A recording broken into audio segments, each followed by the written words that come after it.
aider et vraiment donc travailler pour qu'il y ait une réinsertion réussie de ces femmes qui passent donc leur temps à la prison, et pour que leur temps puisse ne pas être perdu, nous travaillons donc pour leur trouver donc du travail et les aider donc à se réinsérer. Voilà, je leur laisse toute la place et je vous remercie pour votre présence. Bonsoir. Voilà, je tenais avec Jean-David d'abord à vous remercier, voilà, pour l'invitation qui m'a été donnée ce soir, de pouvoir pendant quelques instants parler de ce travail, ce service, voilà, en prison. La prison, c'est un milieu fermé, un milieu où pratiquement personne n'a accès, et un travail, voilà, qui demande beaucoup de force, beaucoup d'énergie, et un travail qui est vraiment intéressant.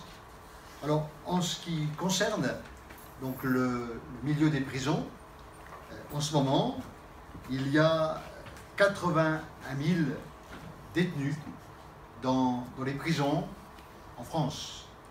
Et au niveau donc des places de prison, il y a 57 516 places. Donc on s'aperçoit tout de suite que dans les prisons en France, voilà, il y a une surpopulation carcérale.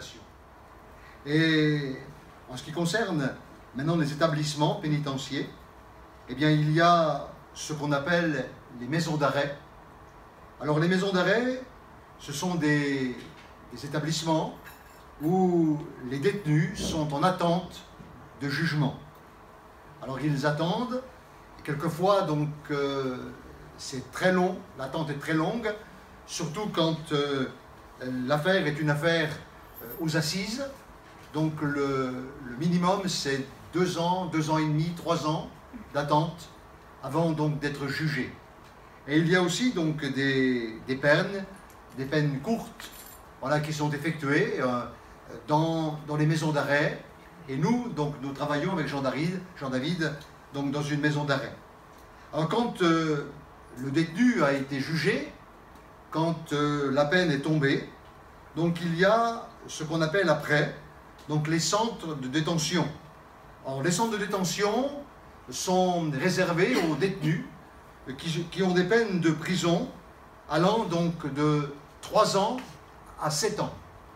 Donc ils purgent leur peine dans ces centres de détention. Alors, les centres de détention, c'est mieux que la maison d'arrêt, puisqu'ils sont donc dans des cellules seules, avec à l'intérieur une douche, et le matin, donc la cellule est ouverte, et elle est fermée le soir. Donc dans la journée, ils ont quand même une certaine liberté, donc ce sont quand même pour des peines assez longues. Et pour les peines très longues, donc il y a des prisons centrales. Alors la centrale est réservée pour les détenus qui sont condamnés à des peines de 10 ans, 15 ans d'emprisonnement, 20 ans, 25 ans, 30 ans, et voire même perpétuité. Voilà, parce qu'il y a des perpétuités. Et là, donc, ce sont des prisons centrales. Alors, en ce qui concerne la prison de Nice, puisque c'est là que nous travaillons avec Jean-David, il faut savoir que c'est une très vieille prison, c'est un établissement qui est très vieux, et il y a donc à la prison de Nice 363 places, voilà, pour accueillir les détenus. Mais en ce moment, donc, nous sommes 750 à 780 détenus donc, à la maison d'arrêt. Et ça veut dire qu'à la maison d'arrêt de Nice, il y a une surpopulation. Et donc, dans les cellules qui font 9 mètres carrés, alors il y a 3 couchages, des lits superposés, et quelquefois, donc, et même souvent, il y a par terre un matelas. Alors, un matelas par terre, alors on peut s'imaginer, donc dans 9 mètres carrés, 4 personnes dans 9 mètres carrés, eh bien, ce que cela peut vraiment donner. Hein, il y a beaucoup d'énervement, il y a voilà, beaucoup de violence, et malheureusement, hein, il y a des suicides. Il y a des suicides. Et ça, c'est quelque chose de dramatique. Donc, aumônier, eh bien, nous sommes là pour être à l'écoute, justement, de tous ces détenus, voilà, pour éviter qu'à un moment donné, donc, ils passent à l'acte. Alors, c'est vraiment un service qui est particulier. Alors, en ce qui concerne la maison d'arrêt de Nice où nous travaillons, alors il y a là donc plusieurs bâtiments.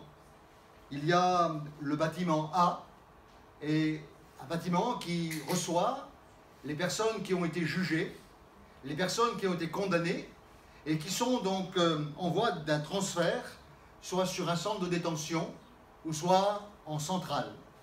Il y a un autre bâtiment qui est réservé pour les personnes prévenues qui sont là donc en mandat de dépôt et qui, elles, attendent eh bien, d'être jugées, elles attendent que l'instruction se termine, voilà, et ça c'est un bâtiment qui est réservé particulièrement donc pour les prévenus.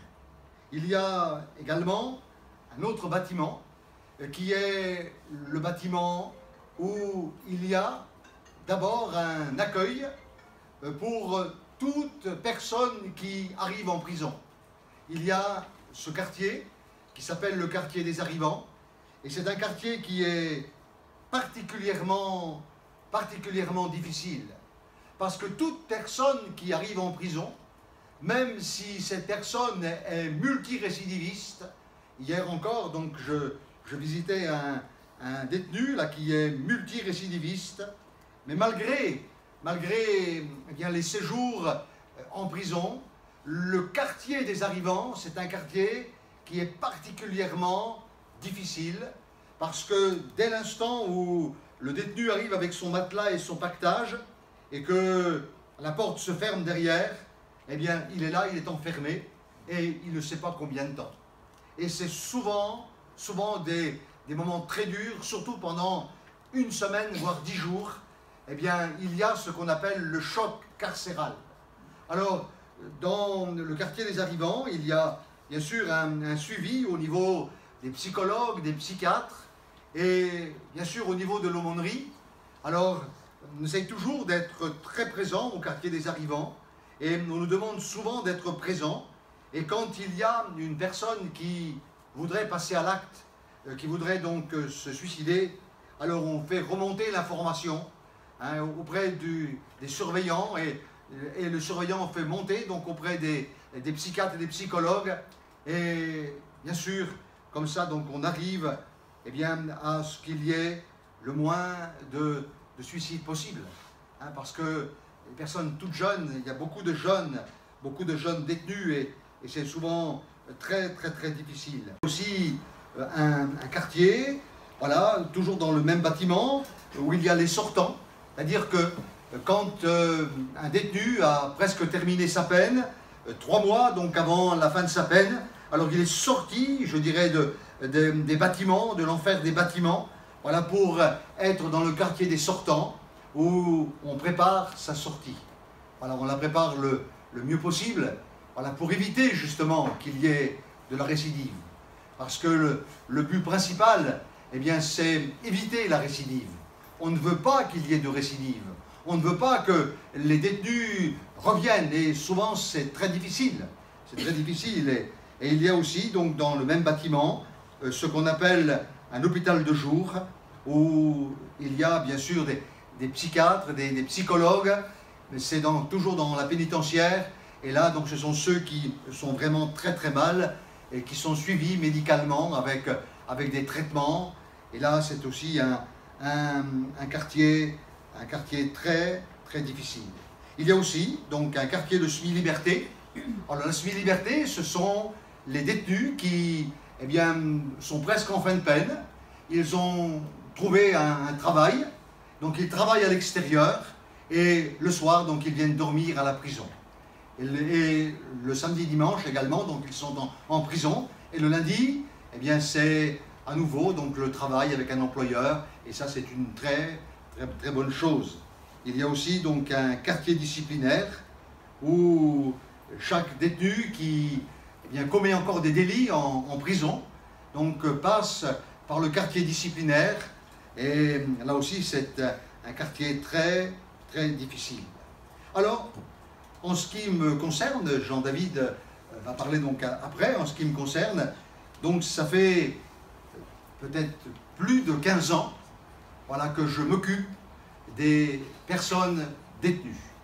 Alors, je me suis occupé dans les différentes prisons, à Toulon, à l'époque donc à Draguignan, et avant qu'elle ne soit fermée pour cause d'inondation, à Grasse également, et à Nice. Donc je visitais régulièrement des personnes détenues. Mais là, depuis 5 ans, eh bien, je me suis engagé avec la Fédération protestante de France, dont nous sommes les aumôniers. Je suis pasteur et nous travaillons donc à la Fédération protestante de France. Eh bien, je me suis engagé depuis 5 ans à travailler spécialement donc à la maison d'arrêt de Nice, mais là à plein temps. Donc je suis à plein temps, donc à plein temps, donc le matin et l'après-midi. Donc je visite des personnes détenues. Alors, je vais me dire que pourquoi donc cet appel vers les détenus, hein, ça peut paraître un peu étrange, hein, d'avoir vraiment ce désir d'aller vers eux. Alors d'abord, j'ai moi-même, dans ma plus tendre jeunesse, rencontré des moments très difficiles avec des parents, avec un papa alcoolique, une maman qui était aussi alcoolique, et j'ai connu donc ce qu'était l'orphelinat et les placements donc en famille d'accueil, et j'ai vécu donc vraiment une enfance très difficile, jusqu'au jour où j'ai fait une expérience spirituelle. Alors en lisant les évangiles, en lisant donc la vie de Jésus-Christ, eh bien j'ai fait cette expérience donc il y a 45 ans de cela, hein, c'est pas d'hier, hein, et tout de suite donc après cette expérience spirituelle que j'ai pu faire, donc j'ai été dans un institut théologique où j'ai étudié la Bible. Je suis devenu pasteur, je suis rentré dans le service pastoral, et tout de suite donc je me suis occupé donc des personnes dans la détresse, et pour moi donc c'est quelque chose de très important. Et il y a cette parole de, une fois donc écroué au quartier des arrivants, eh bien le détenu peut choisir, il peut choisir, eh bien c'est son aumônier. Alors bien sûr il y a ceux qui sont très présents, il y a ceux qui viennent selon leurs possibilités, mais ils peuvent choisir. Et pour nous, donc, nous commençons maintenant les visites en cellule. Alors, je vais peut-être laisser à Jean-David maintenant parler des visites en cellule, de Jésus-Christ qui a retenti dans mon cœur, où il dit lui-même « J'étais en prison et vous m'avez visité ». Alors, c'est ce qui m'a amené à m'occuper plus particulièrement donc des personnes détenues. C'est ce qui m'a amené donc à avoir auprès d'eux donc un accompagnement, et chose qui est vraiment d'une grande importance. Alors, la visite d'un aumônier en prison, eh bien, c'est d'abord, je dirais, un échange, d'abord une rencontre. On rencontre une personne qui est détenue, et un échange. Et je veux dire que l'échange que nous avons avec les détenus, bon, ça peut paraître un peu incompréhensible ça, mais c'est un échange véritable. Un échange véritable. Par exemple, un gendarme me disait un jour « Bonjour, monsieur le pasteur, alors, vous êtes donc ici, et donc, on a presque la même fonction tous les deux, hein, sauf qu'avec, on les confesse. Sauf qu'avec vous, il parle, avec nous, il ne parle pas. Hein, voilà donc ce que m'a dit le gendarme. Et Et l'échange que nous avons avec eux, eh bien, c'est un échange qui est véritable. Et vraiment, on est à peu près certain que ce qu'ils partagent avec nous, eh bien, c'est vrai, c'est authentique, et c'est vraiment le fond de leur cœur. Alors, de notre part, bien sûr, il y a une écoute. Une écoute. Hein, c'est important de savoir se taire. Par exemple, avec Jean-David, là, il y a quelques semaines en arrière, on a été amené à rencontrer un jeune détenu qui avait vraiment un mal-être, Et là, je me souviens avec lui, eh bien, la première rencontre que j'ai faite, pendant 3h30, je me suis assis dans sa cellule, devant lui, et pendant 3h30, je l'ai écouté. Et il a sorti tout ce qu'il avait sur le cœur. Je suis retourné l'après-midi, et l'après-midi encore, 2h30 d'écoute. Et à la fin de l'entretien, il m'a dit « Mais qu'est-ce que vous m'avez fait du bien ?» Je n'ai pas du tout parlé, je l'ai écouté, mais je lui ai fait du bien. Donc c'est un travail d'écoute, un travail où le détenu peut expliquer sa situation dans tout ce qu'il a vécu, sa souffrance, parce qu'il faut dire que bien plus de 95% de ceux qui sont en prison, eh bien, ont vécu une souffrance, une grande souffrance, une très grande souffrance. Et j'ai remarqué, eh bien, que dans le quartier des femmes, parce qu'il y a aussi le quartier des femmes, eh bien, il y a particulièrement chez les femmes une très très très grande souffrance. La femme supporte très difficilement la détention, parce que d'abord elle est maman, beaucoup sont mamans, alors elles se font des soucis pour leurs enfants, et chez les femmes, il y a de très grosses peines de prison, de très grosses peines. Ça, eh bien, il faut le savoir. Alors il peut partager son désespoir, nous confier sa colère, sa révolte, ses doutes, son regret, sa honte, sa culpabilité. Combien de détenus nous disent « Si vous saviez comme j'ai honte, je m'étais enivré le week-end, je ne sais pas ce que j'ai fait. Et quand je me suis réveillé le lundi matin en garde à vue, et que l'on m'a dit ce que j'ai fait, j'ai une honte, une honte terrible. » Quelqu'un, par exemple, qui commet donc un meurtre, il y a souvent de la honte, une lourde culpabilité, de la honte, une honte terrible. Alors, nous sommes là, eh bien, pour leur parler de la seconde chance, une seconde chance, il y a une seconde chance pour eux, de leur parler d'un pardon, mais de leur parler aussi, eh bien, qu'ils doivent prendre conscience. Et ça, c'est très important, que s'ils sont là, dehors, ils ont laissé des victimes. Dehors, il y a des personnes qui sont mortes. Dehors, il y a des personnes qui ont été violées. Il y a des personnes qui ont été cambriolées. On a cambriolé l'appartement. Il y a eu dehors, il y a des victimes. Des victimes qui n'ont rien demandé. Et des victimes qui pleurent.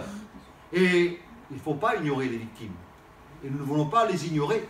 Et on essaye de leur faire prendre conscience, eh bien, qu'ils ont laissé des victimes dehors.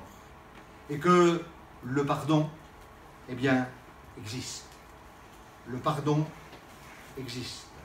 À la porte, et puis on rentre dans la cellule, et puis là, on est toujours très bien accueillis. Alors des fois, ils sont seuls parce qu'il y en a qui sont partis en promenade, les co-détenus sont en promenade, ou ils sont en parloir avocat ou parloir famille. Et puis, bon, comme l'a dit mon père, ils s'ouvrent beaucoup à nous. Et alors souvent, ils nous offrent un café, ils veulent toujours nous donner quelque chose à manger. Et donc on fait attention parce que comme on fait beaucoup de visites, on pourrait très vite se laisser déborder. Mais voilà, c'est vraiment des échanges qui sont vraiment très profonds, très profonds. Et ils se livrent vraiment à nous. Vraiment, ils vident leur sac. Et donc ça, c'est pour le quartier des hommes. Pour le quartier des femmes, bien entendu, on n'a pas accès aux cellules, ce qui est tout à fait normal, question de pudeur. Mais nous avons la possibilité de faire venir les femmes dans un endroit neutre. Donc on les connaît, on les fait appeler et elles viennent et on les reçoit dans une petite pièce. C'est un endroit où est-ce qu'elles ont rendez-vous avec les avocats ou les aumôniers. Donc là aussi on fait venir et puis on parle avec elles, on échange avec elles, on les écoute et on essaye de les aider parce qu'il y a vraiment de grands besoins. Et chez les femmes, il y a certainement, enfin c'est plus palpable, je ne sais pas comment vous expliquer ça, mais il y a beaucoup de détresse. Des mamans qui sont bien entendu dans le regret de ce qu'elles ont fait, qui ne voient pas leurs enfants. Ça c'est très dur parce que certaines, les enfants sont à Paris, la femme est incarcérée à Nice, donc c'est pas du tout évident. Il n'y a pas beaucoup d'activités parce que c'est très restreint. Il y a en moyenne, il y a 70 femmes à Nice pour une trentaine de places. Elles sont 6, 7 par cellule. Donc des matelas par terre, c'est-à-dire il y a 4 lits, 2 lits doubles, et ensuite le reste c'est des matelas par terre. Donc il n'y a qu'un seul toilette. Là on va arriver avec la période d'été, donc les ventilateurs n'arriveront que fin juin. Donc voilà, ça accentue beaucoup de mal-être et c'est très difficile chez les femmes et il y a vraiment d'énormes besoins. Elles sont très demandeuses. Je sais qu'elles demandent toujours après Sophie, lors des entretiens, quand est-ce qu'elles reviennent avec la dame qui fait la couture, parce qu'elles ont vraiment été très touchées, très marquées par rapport à l'expérience qu'elles ont faite grâce aux femmes leaders de Monaco. Et voilà quoi. Et comme l'a dit aussi mon père, c'est vraiment, il y a beaucoup de grosses peines. Vous avez des jeunes filles qui ont pris 30 ans de prison, bon, c'est mérité, mais bon, il y a quand même une vie derrière les murs, il y a quand même, on ne doit pas les mettre de côté, on ne doit pas les mettre de côté parce que toutes ces personnes-là, si on les considère mal, ou si on ne les aide pas, un jour elles sortiront. Elles sortiront et elles seront en totale liberté et ce ne sera pas bien si elles n'ont pas été aidées, si elles n'ont pas été conseillées, si elles n'ont pas été épaulées. Et c'est vraiment un travail qui est utile. Voilà ce que je pouvais rajouter sur les visites en cellule. Alors pour parler encore du travail en cellule, il faut dire que en dehors des surveillants de la pénitentiaire, personne d'autre que les surveillants rentre dans les cellules. Personne. Donc nous sommes, nous et les surveillants de la pénitentiaire, les seuls à rentrer dans les cellules. Et il faut dire aussi que dans les cellules, dont nous avons le privilège d'avoir la clé et d'accéder donc dans les cellules, dans les différents bâtiments que nous voulons, ça c'est une très belle chose et c'est vraiment quelque chose de très important. Et il faut dire que dans les cellules, eh bien, il règne toujours une atmosphère de solitude. Il y a beaucoup de solitude.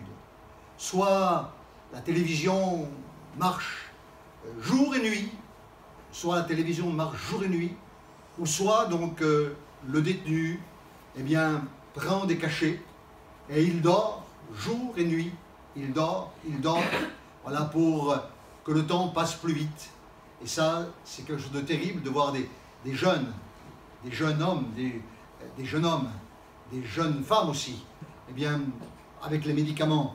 C'est quelque chose de terrible. Et dans les cellules encore, ce qui est profondément marquant, eh bien, c'est de voir les photos de l'épouse, les photos des enfants. Et ces photos donc sont collées au mur, carrément au mur, avec du dentifrice. Voilà, parce qu'il n'y a pas de colle. Alors ils collent avec du dentifrice. Et là, eh bien, souvent c'est avec les larmes dans les yeux, eh bien, qu'on écoute le détenu. Voilà, ça c'est mon épouse, ça ce sont mes enfants. Voilà, ça c'est l'anniversaire, ça c'est Noël. À la période de Noël, il y a une très grande détresse. À la période de Noël et du jour de l'an, eh bien, on essaye d'être très présent en prison. On essaye d'être là constamment, voilà, pour essayer de les aider dans leur grande détresse. Alors bien sûr, c'est un prix à payer, hein, c'est un choix de notre part, mais on a fait le choix, eh bien, d'obéir à la parole de Jésus-Christ. vous étiez en prison et vous m'avez visité. Alors dans les cellules, eh bien, il y a donc, c'est vraiment cette solitude, cette souffrance. Et qui d'autre que l'aumônier a un regard tellement différent des autres, parce que les autres ont déjà jugé, on les a jugés, et on les a même condamnés. Moi, quelquefois, quand je parle avec des personnes, ou quand les personnes savent que je travaille en prison, mais qu'est-ce que vous allez faire là-bas, monsieur le pasteur? Mais pourquoi vous allez là-bas? Non, mais je sais que ces personnes ont besoin, parce que ce que je veux avant tout, eh bien, c'est les écouter, les entourer, voilà, je le dis encore et j'insiste dessus, pour éviter la récidive. Ce qu'on ne veut pas, c'est la récidive. On ne veut pas que des jeunes hommes et des jeunes femmes, jeunes filles, passent leur vie en prison. Ça, c'est le travail que nous avons en cellule. Quand ils sont 3 ou 4 dans la cellule, eh bien, et qu'ils ont quelque chose de très important à nous dire, alors soit on prend rendez-vous avec eux, et pendant que les autres sortent en promenade, parce qu'il y a les promenades, 1 heure le matin et 1 heure l'après-midi, et quand ils sont en promenade, donc on peut parler seul à seul, ou quand c'est vraiment quelque chose de très lourd qu'ils ont à nous confier, on peut les sortir de la cellule, et les amener dans une petite pièce, où on peut vraiment parler avec eux, partager avec eux ce qu'ils ont donc sur leur cœur.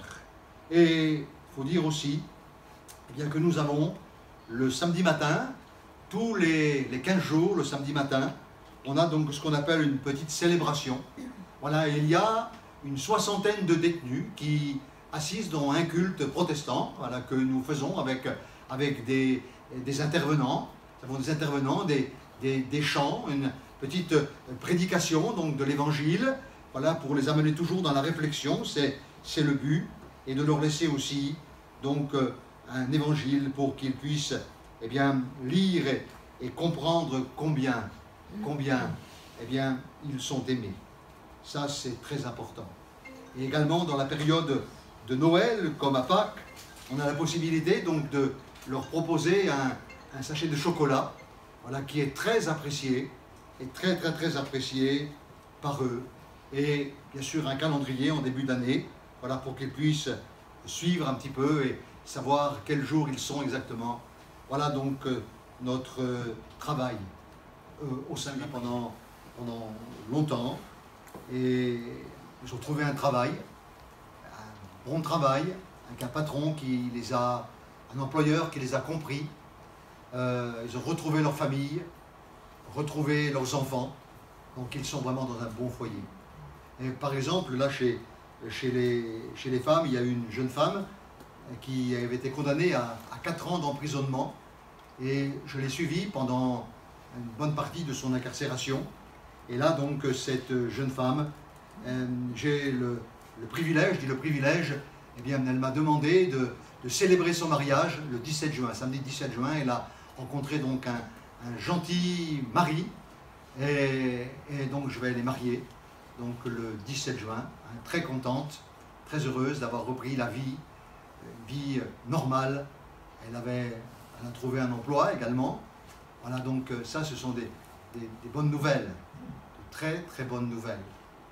Voilà, et on pourrait encore donner beaucoup de cas comme ça, hein, où il y a vraiment, à la sortie, hein, toujours, parce qu'à la sortie, toujours ils nous contactent. Toujours ils nous contactent. Voilà, pour donner de leurs nouvelles. Et ça, c'est vraiment réjouissant. Et pour ceux donc, qui quittent la maison d'arrêt de Nice pour aller soit en CD ou en centrale, eh bien, régulièrement, j'en ai dit moi-même, on reçoit du courrier. Donc, j'ai toute une matinée hein, pour répondre aux courriers qu'ils m'envoient. Voilà, on continue donc à les aimer et les accompagner à travers le courrier. Voilà, pour certains, il y a vraiment de très longues peines. Hein. 30 ans avec des peines incompressibles. Voilà, il n'y a aucune possibilité de sortir avant. Pour certains, donc perpétuité. Hein, j'ai vu perpétuité. Hein, ce sont de lourdes peines.